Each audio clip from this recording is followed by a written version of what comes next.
నవరాత్రులు నేటి రోజు 1వ రోజైన అమ్మవారి అవతారం శ్రీ శైలీపుత్రి దేవి.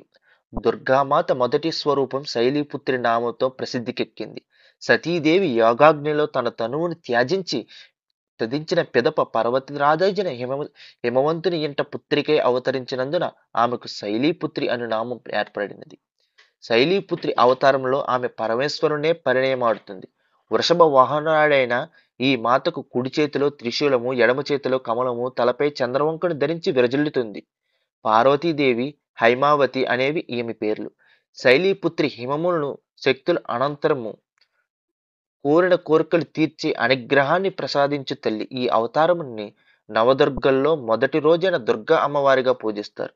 ఈ అమ్మవారిని పూజించడం వల్ల మోక్షం, సామ్రాజ్యం సిద్ధి పొందవచ్చు. అష్టదరిద్ర్యం పోగొడుతుంది. భక్తులు పూజలు, ఉపవాసాలు జరుపుకుంటారు.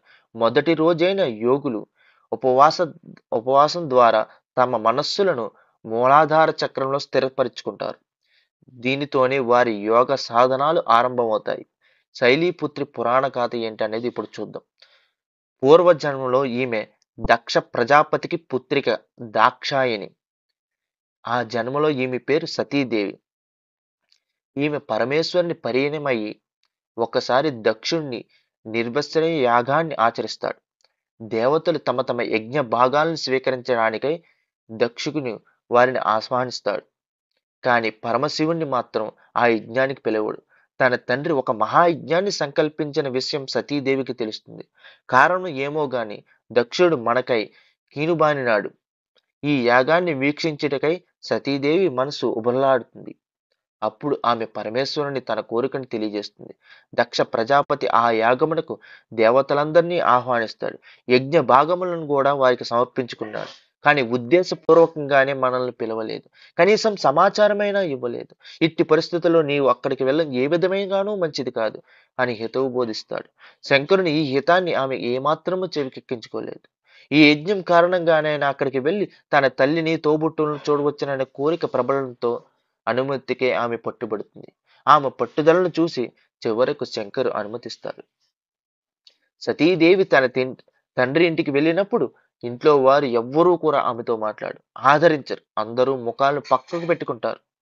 తల్లి మాత్రం ఆమె ప్రేమతో కౌగిలించుకుంటుంది. తోబుట్టువుల పలుకులతో వంగ్యం, పరిహాసం నిండి ఉంటాయి. తన వారి ప్రవర్తన ఆమె మనసును కలచివేస్తుంది.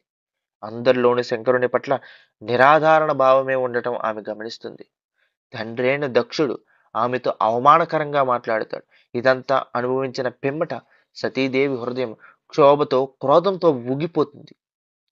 పరమేశ్వరుని మాటను పట్టించుకోకుండా నేను ఇక్కడికి వచ్చి పెద్ద పొరపాటే చేశానని ఆమె అనుకుంటుంది. తన భర్త అయిన పరమేశ్వరునికి జరిగిన ఈ అవమానాన్ని ఆమె సహించలేక వెంటనే తన రూపాన్ని అక్కడికక్కడే యోగాగ్నిలో భస్మం గావిస్తుంది. ఈ భరించలేని ఈ దారుణ దుఃఖకరమైన సంఘటన గురించి విన్న పరమేశ్వరుడు కోపోద్రిక్తుడై అక్కడ తన ప్రమాద గణాలను పంపిణీ దక్షిణ యజ్ఞాన్ని పూర్తిగా ధ్వంసం చేయిస్తాడు. సతీదేవి యాగాగ్నిలో తన తనువును చాలించి మరు జన్మలో రాజైన హిమవంతుని పుత్రిగా అవతరిస్తుంది. అప్పుడు ఆమె శైలపుత్రిగా ప్రసిద్ధికెక్కుతుంది. పార్వతీదేవి, హైమావతి అన్నవి కూడా ఆమె పేర్లే. ఉపనిషత్తులో ఒక కథను అనుసరించి ఆమె హైమావతి రూపంలో దేవతల గర్వాన్ని అణచవేస్తుంది. మహిషాసురుని సంహరించేందుకు యుద్ధంలో మొదటి రోజు పరాశక్తిలా పార్వతీదేవిలా వచ్చి నవరాత్రుల మొదటి రోజు శైలపుత్రి దేవిని ఆరాధిస్తారు. అలంకరణ నైవేద్యం మొదటి రోజు అమ్మవారికి బంగారం, ఎరుపు రంగు చీరతో శైలపుత్రి అవతారంలో అలంకరించి పూజిస్తారు. నైవేద్యం చక్కెర పొంగలి, పులిహారగా నైవేద్యాన్ని సమర్పిస్తారు. శైలపుత్రి ధ్యాన శ్లోకం ఏమిటంటే వందే వాంఛిత లాభాయ చంద్రార్ధ కృత శేఖరం వృషచారుడం శూలధారం శైలపుత్రి యశస్విని. వృషభాన్ని అధిరోహించి కిరీటంలో చంద్రవంకను ధరించి యశస్సును కలిగి భక్తు మనోవాంఛనను తీర్చే మాత శైలీపుత్రి దుర్గాదేవి అని దాని అర్థం. నవరాత్రుల్లో అలంకరణలు, నైవేద్యం ఏ రంగు ఎప్పుడు వేయాలి అనేది ఇప్పుడు చూద్దాం.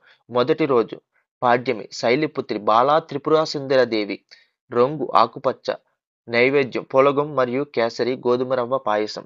రెండవ రోజు విద్య బ్రహ్మచారిణి గాయత్రీదేవి, రంగు నారింజ లేక పెసరు రంగు, కట్పొంగలి, అప్పాలు నైవేద్యం. మూడవ రోజు తదియ చంద్రఘంట అన్నపూర్ణాదేవి రంగు గంధం రంగు, నైవేద్యం కొబ్బరన్నం మరియు కొబ్బరి పాయసం. 4వ రోజు చదివి కూష్మాండ లలితాదేవి రంగు గులాబీ రాణి కలర్, నైవేద్యం పరమన్నం మరియు చిట్టల్లం గారెలు. 5వ రోజు పంచమి స్కందమాత మహాకాళి పార్వతీదేవి రంగు కుంకుమ రంగు మెరూన్, శాకాన్నం తీ బూందీ నైవేద్యం. 6వ రోజు షష్ఠి కాత్యాయని మహాలక్ష్మీదేవి రంగు చిలకాకు పచ్చ, నైవేద్యం నిమ్మకాయ పులిహార మరియు సగ్గుబియ్యం పాయసం. 7వ రోజు సప్తమి మూల నక్షత్రం కాళరాత్రి సరస్వతీదేవి రంగు తెలుపు రంగు, నైవేద్యం దద్దోజనం మరియు బొబ్బట్లు లేదా భక్షాలు. 8వ రోజు దుర్గాష్టమి మహాగౌరి దుర్గాదేవి రంగు ఎరుపు, నైవేద్యం చింతపండు పులిహార మరియు చక్కెర పొంగలి. 9వ రోజు మహర్నవి సిద్ధిదాత్రి మహిషాసుర మర్దిని రంగు నీలం, నైవేద్యం నువ్వులన్నం మరియు గుమ్మడికాయ హల్వా. 10వ రోజు విజయదశమి రాజరాజేశ్వరి దేవి రంగు పసుపు, నైవేద్యం గారెలు బూర్లు పూర్ణాలు పానకం వడపప్పు చలిమిడి ఇలా.